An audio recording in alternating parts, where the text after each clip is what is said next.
Hello, this is Shannon Sazi, and this is my Journal 5 entry, part 2 of 3. In the third video, I talked about a 56-year-old female patient that also did not work, but could have. She relied on her father and stepmother to care for her and her 21-year-old son until the father made them leave. This patient has a diagnosis of intermittent explosive disorder, anxiety, and depression since her father bought a piece of property for them and a trailer for her and her son to live in.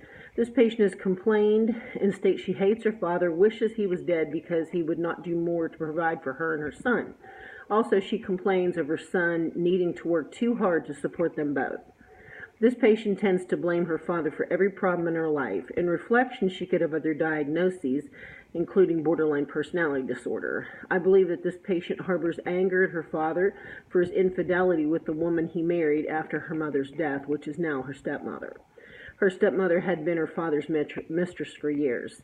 Now, not only did he marry her, but then afterwards made the patient and her son move out. Self-reflection on this patient, instead of irritation with her entitlement and unwillingness to help herself, a new appreciation of BPD and a focus on treatment in this direction for this patient is most appropriate.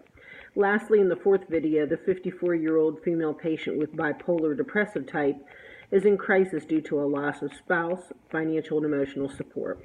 She is currently relying on family for all of her needs and is in the coping stage of her situation. I find myself sympathizing with her situation and supporting her at this time of grief. Time will tell if this patient will successfully progress through this time period and will continue on her way to mental stability. This is the end of part 2 of 3.